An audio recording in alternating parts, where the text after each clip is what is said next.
What club was that at? That was admit that a lot of people don't even realize they. I've called her. She hasn't responded. I've called her more than a few times. With the Zulu Nation, I'm like, what the hell is this? I know nobody know what I'm talking about. You'll leave me on the island by myself. I don't know what the hell Bishop's talking about. That's what y'all do. Then after class, yeah, I knew what you were talking about. I just don't want to be caught out there. The hell is this? Get on my damn nerves. So read that again, 31.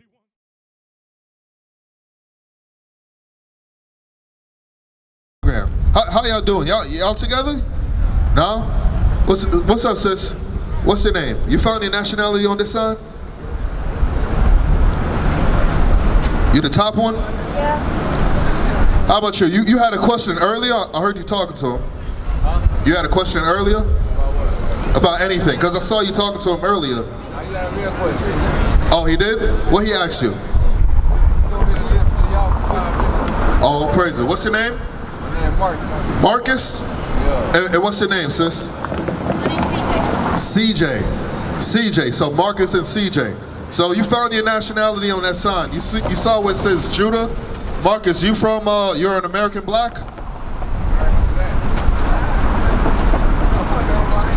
Well, where your father from? My father from? Uh-huh. United States. The U.S.? So you would be an American black. Like my father is from Grenada. That's an island in the Caribbean. So I'll be from the tribe of Benjamin. Right? So even though, I don't know if you have like Jamaican friends or Puerto Rican friends or Dominican friends, things like that. We all descend from Israel. That's right. We are all brothers and sisters. We might have got dropped off on different stops on the slave ship, but we are all brothers and sisters. And it's very important that we know that. Because if I look at my brother, even if I look at my God as a black man, in our communities, the spirit will change. Because if I would ask anyone right now, who would you say this is? Who does America push? CJ, who is this? That's the white Jesus. That's the white Jesus? Yeah. Right? Who is that over there? That's the true God. Well, to me, it's the God of eternity. It's the God of eternity? Well, that's what it looks like to me. To you? Well, what does the Bible say? They all the same. The Bible don't say nothing about this Jesus. You have to really look into your history to find it like this. What you said? You have Yeah, hair like wool. That's what you've been taught, that the Bible doesn't give you any images of color. I'm gonna show you some color scriptures. Go to Job 30 and 30. You can hold that one. I'm gonna get it eventually. Go to Job 30 and 30. What's watered? The Bible ain't watered down. What part of the Bible watered down? It's not like You said it was watered down. It's watered down. Like you're not gonna find a true meaning of every fucking thing that you really read in the Bible like you're supposed to. It's easy to misinterpret the Bible for your own self-conviction. Like, Okay. Oh, you don't get the Bible? I don't read the Bible because I just don't read it. You don't read it? I'm from Mississippi. Okay. Like the way I brought up, I just said fuck everything, and I was just like, I'm gonna do this on my own, find my. Cause like I don't know. Okay. All right. CJ.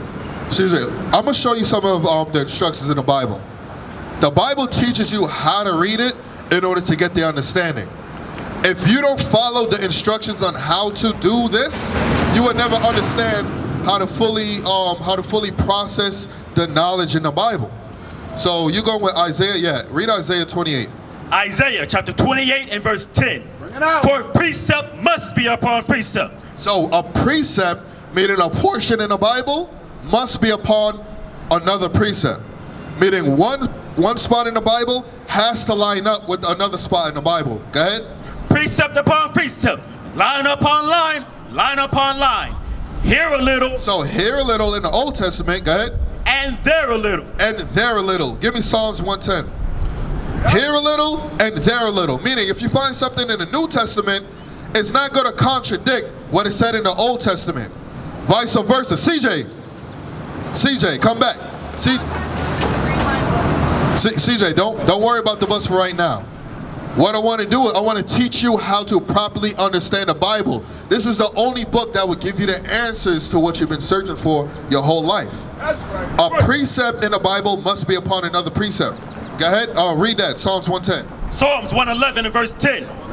The fear of the Lord is the beginning of wisdom. So, once you fear God, that's when you become wise. The reason that you don't understand the Bible or you don't like to even read the Bible is because you don't fear God. God said the fear of God is the beginning of wisdom. Go ahead. A good understanding have all they that do his commandments. A good understanding of the Bible is only going to come to those who do his commandments. So what does that mean? If God told you, I want you to dress like this, and you don't dress like that, you ain't never going to understand the Bible. That's the cold hard truth, because you don't fear God. Give me the fear of God. Shalom, Israel. This is Bishop Nathaniel. I want you to know that you can view all our Sabbath classes live on IUIC TV. That's right, I said on IUIC TV. Download the app today. Shalom. Because God, he is the creator of all things. God could put you to death at any second. You must fear that terrible power. You say, that looks like the God of eternity. You're right. What did God do during the time of Noah? Do you know the story of Noah and the ark? Took a male and a female and everything. Yeah. What did he do to the land? What did he do to the land? He flooded the land. God killed everyone on the planet besides Noah and besides the 8 people, Noah and his sons. God killed everyone. You got to fear that power. Read what you got. Psalms chapter 119 verse 120. My flesh trembleth for fear of thee. That's why we got these examples in the Old Testament where David said, my flesh was trembling for the fear of God. Read on. And I am afraid of thy judgment. I was scared that God will judge me, because you don't want God to judge you. I got a question. What's it? Do you understand what we just read? I understand it, but it's not making sense to me because Okay. I'm being just because, like, Okay. It's like, Give me 1 Corinthians 3. have your parents ever played God on you? What do you mean by played God? I know my parents, they have the duty and responsibility. Hold on. Parents, they have the God-given duty and responsibility to be over you. That's God. That's the God-given right that your parents have. Like, you have any children? Anyone have children over here? You have some children? So you know it's your duty and your responsibility to be over that child. You got to set up the laws in the house. You got to set up the dress. Hey, don't you be going outside half naked. Don't you be failing your classes. Don't come in here smelling like weed. Don't you follow those knuckleheads down there who be smoking and doing all that stuff. You got to set up those laws in your house. That's not playing God. That's just the... Yeah, I appreciate. Yo, check us out. Check us out on Instagram too, and on social media and on YouTube. That's them setting up laws. That's not playing God. I hope you understand that. You talk to someone who spent like the last 2 years trying to figure her life out together through spirituality and like casual conversations with God, just trying to figure out their life. But it's just like say for instance, your parents be like, oh, I'm sanctified on this, hallelujah. No, you're not, because when I go to your church, the spirit not telling y'all wrong, y'all not listening. Everybody thinks I'm stupid. Okay. Then you get to the house, you tell your girl, you tell y'all to go put on something. Go put on this dress. Go put on this dress. And then she put on this dress, and like her spirit don't feel the same in the dress. Why she don't feel the same in the dress? Because it's not her. Okay. This girl, and this is All right. the person's whole lifestyle with motherfuckers. All right. Let me respond to that. Okay. Okay. I got you. So let me respond to that. So, first of all, you got to set yourself in order. Before you even do that, you got to understand. You said that your parents wasn't doing things right in the house. What we just read, the fear of God is the beginning of wisdom. What you should be thinking about right now is how to get yourself right, and you should have that wisdom to understand. My parents didn't know right to teach me right.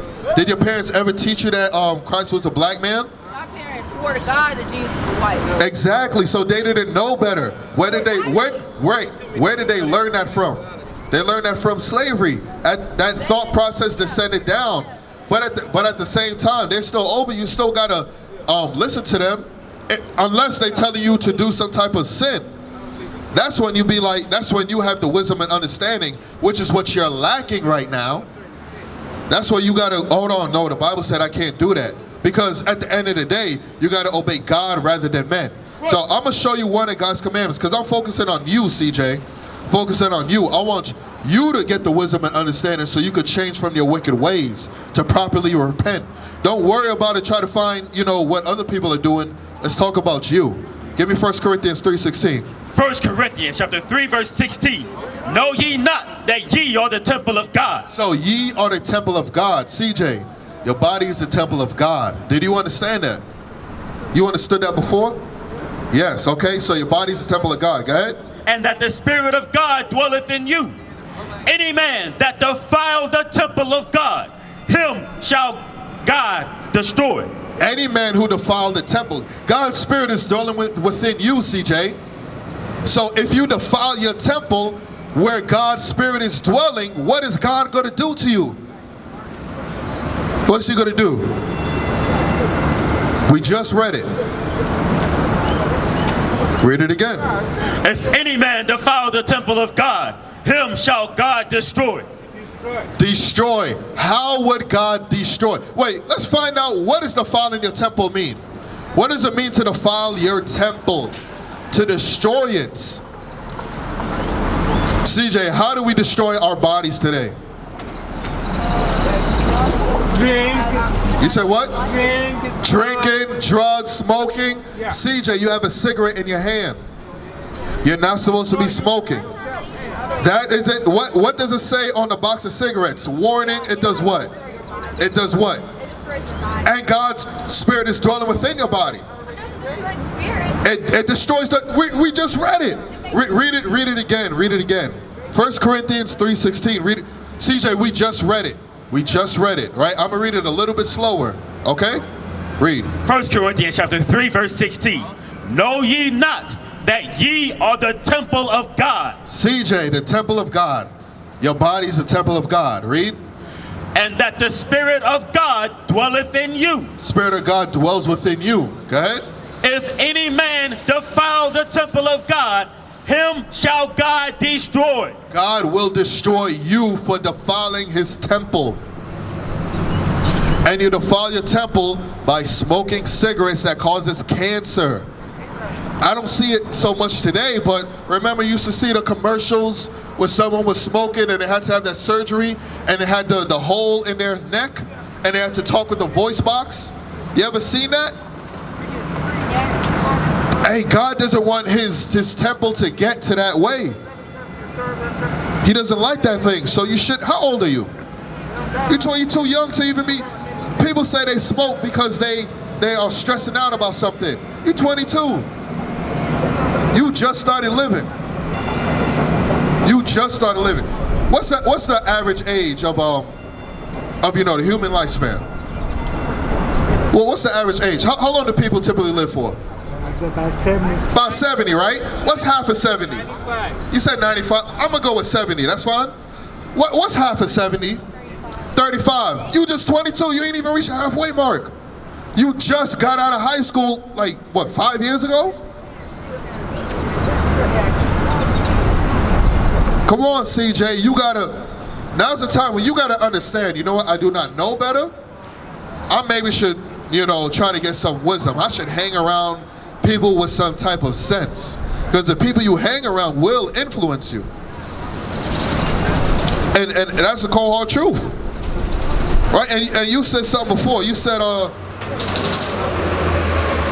you don't believe in the Bible, you don't trust the Bible.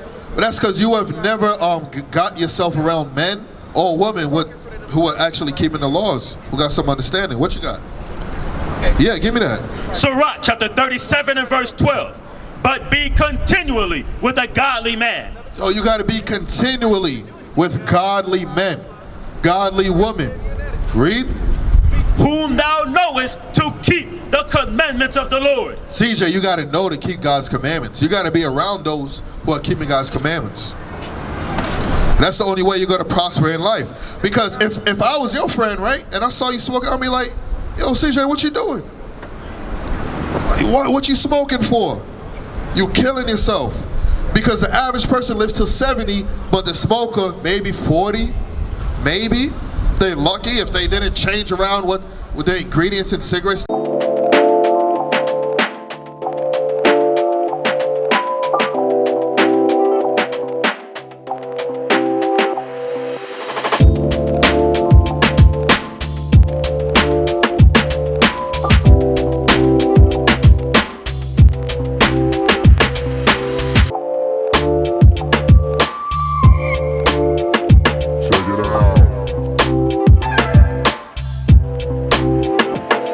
We used to scream black power while heroin was pushed. But at the end of the day, nothing's in vain. IUIC has been given a vision. The tents of Judah has risen. Many has attempted the mission, minor murmuring, omitting, and missing the mark. Just reading that he had the flame of fire in his eyes gave us the spark. We on Paul's mission. We out on the road, purple and gold, from Mexico, Cuba, Haiti, Ghana, Sierra Leone. 144,000 boots banging, concrete crackling. These are our men repented at heart. The scriptures is proof. IUIC, we deliver the truth.